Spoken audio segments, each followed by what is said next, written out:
Hey guys, we are headed over to Islands of Adventure today. I'm going to show you around the park and kind of give you a general idea if you're coming to Islands of what you can expect, what there is to do, and some of our favorite places to eat. So let's get started.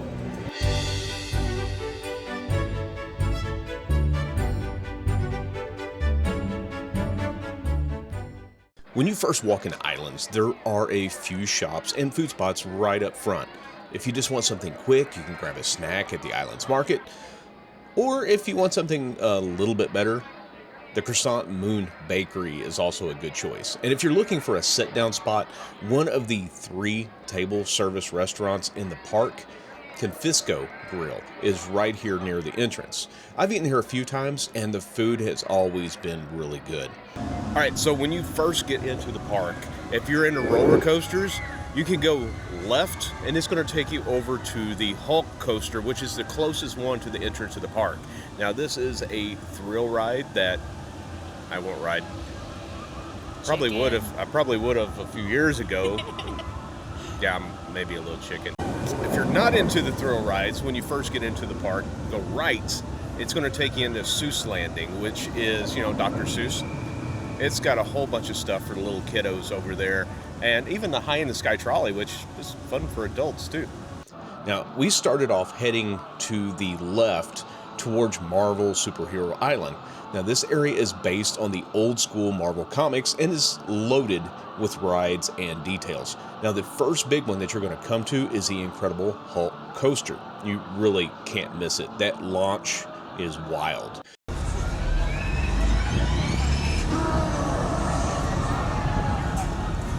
Next to the Hulk here is Storm Force. Now this is kind of like a scrambler. If you've ever been to like a fair or anything like that, it kind of reminds me of that a little bit. Or teacups at Disney World, I don't know. It just spins.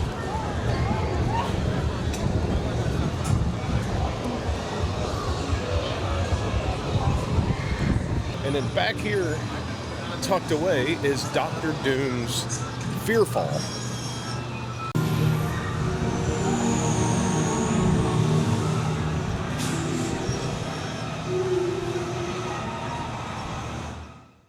If you're into 3D rides and you keep coming over here through Superhero Landing, then you have the Amazing Adventures of Spider-Man. It's kind of neat. I enjoy that one. It's one of the older 3D rides here, but it's still pretty nice. Now in this area for food, you have Cafe 4. Has a decent variety, though I'd just call it okay as far as the food quality. There's also Captain America's Diner, which is very similar to Cafe 4. And if you just want to grab a snack, there's an Annie M's pretzel here. Hey look, you never know who you're running into. There's Captain America.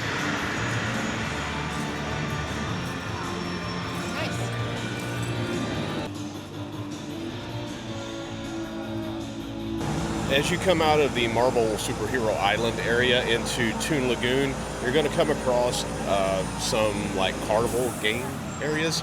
Those are not included in your pass. They do cost extra, so don't think that you can come play the games for free.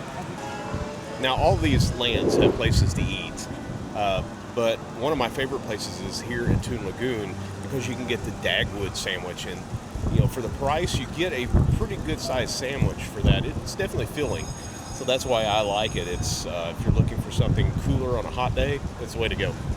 Now, if you have kids, this is a good place you can go that has a variety of food, but in my opinion, it's just okay food. Hey, look, guys, it's Popeye and Olive.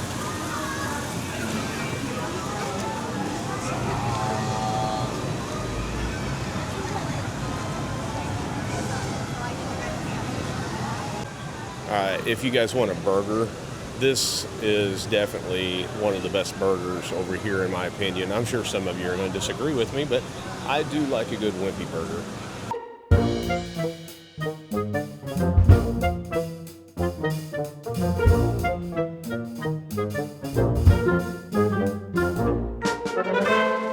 This is the lands and islands area where you're going to find all the water rides. This is Build Rat Barge. It's like one of the Popeye rides. This one is really fun. If you're lucky, you can make it out, fairly dry in this one. But if you're unlucky, like these people are about to be, you're going to get soaked. If you get off and get wet, they do offer these people dryers here that you can try, and those are not free either. They do cost extra. Can you see how much those cost? It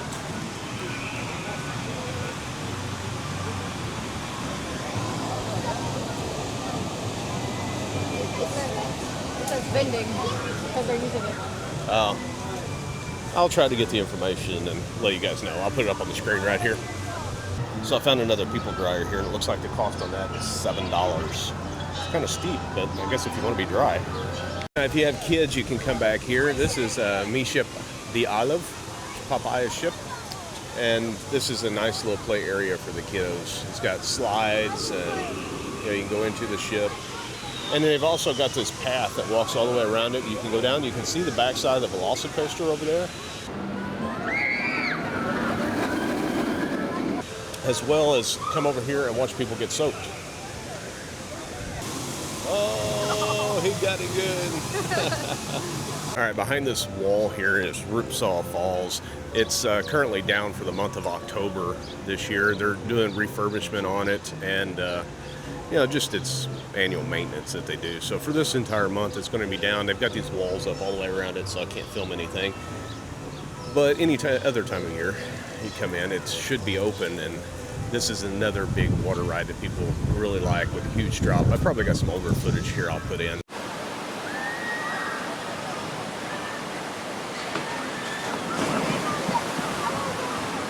So you can see up there, that's the rail for the Pteranodon flyers. Now, the bad thing about that, I've always wanted to ride that, but you have to be under a certain height to ride it, so you have to have a kid. I heard in the past people were like loaning their kids out so adults could ride that. Oh, there it goes. But you have to have a kid. That's the only way the adult can ride with them. So if you have a young kid, I'll look up the height and I'll put it on the screen here so you know. Then you can ride that. Next up is Skull Island, which a lot of people really mistake this for part of Jurassic Park. And honestly, it might as well be. There's only one ride here, which is Skull Island Reign of Kong. And it's a simulator style ride. It's kind of a motion simulator on tracks, I guess. It's basically like taking a safari. Now from here we move over into Jurassic Park, which has a lot more going on.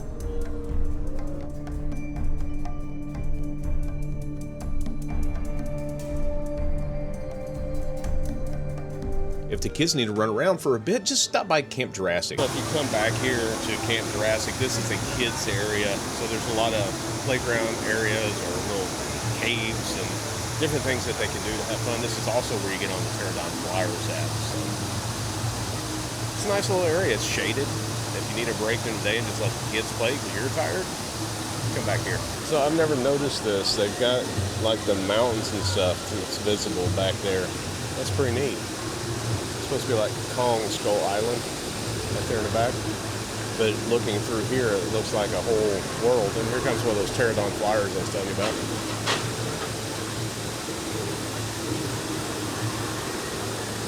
Now the big water ride here is Jurassic Park River Adventure, which ends up with a huge drop at the end of it. If you want to grab a bite and watch people get drenched, then head behind Thunder Falls Terrace.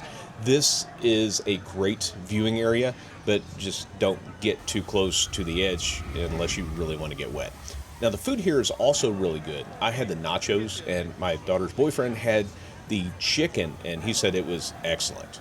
You can also meet raptors at the Raptor Encounter, which I haven't tried yet. I've been here many times and I don't know why I haven't done this yet. If you have done this, let me know in the comments what you thought about it. Is it something I need to do or not? Now if you're looking for some food, you'll find Burger Digs, which is great for some burgers and chicken sandwiches and stuff like that. Now in the bottom of that is Jurassic Park Discovery Center, which is worth checking out. So grab you a bite to eat and then head downstairs and check out the Discovery Center. Of course, one of the most popular rides over here is the Velocicoaster. Now the entrance is right behind Burger Digs, but you don't have to go through the restaurant to get there. There's actually a path just a little bit down that you can take, and it'll lead you right to the Velocicoaster. I used to ride stuff like this all the time, but now the big coasters just don't sit well with me anymore. Does anybody else feel that way too? Do you used to like the coasters and now you just can't do it? If you want some pizza, they do have that over here. It's called Pizza Predatoria, and it's nearby the Burger Digs area. If you want a drink, be sure to check out the watering hole too. And if I have any IPA fans for beer, you have to try Isla Nublar. It's brewed with citrus hops, and it's got this little citrus flavor with a nice little bitter bite at the end. It's definitely worth giving a try. Now, moving on around the park, we're going to head into Hogsmeade, which is the Wizarding World of Harry Potter. Now, the first ride that you're going to see is the Forbidden Journey, which is located inside the castle. Now, I've ridden this a few times, and I like it overall, but it does make me a little motion sick from all the different screens and movement. Now, they did a similar ride over at Epic Universe with Monsters Unchained, but added a lot more animatronics and fewer screens, which made a huge difference. I'm really hoping that they're going to do that here someday. Now, if you like the smaller coasters, then check out the Flight of the Hippogriff. It's a fun little coaster, and it's good for the entire family. Well, if you're tall enough, anyway.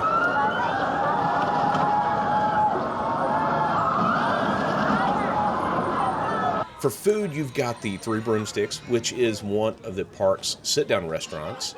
And the line does get pretty long around lunch, so I would grab a snack and then come back around 2 or 3. It seems to slow down pretty good around then. Now, one of my favorites here is Hagrid's motorbike. Now, this ride is awesome. It's smooth, it's fast, and it's just so much fun. If you like thrill rides, but not the upside-down coasters, this one's going to be perfect for you. You've got to check it out. Now, if you're heading over to Universal Studios, you can take the Hogwarts Express from here. So the train is a ride too. So if you're going over to Universal Studios, it's a different scene than if you're coming from Universal Studios back over to Islands. So make sure you ride it in both directions.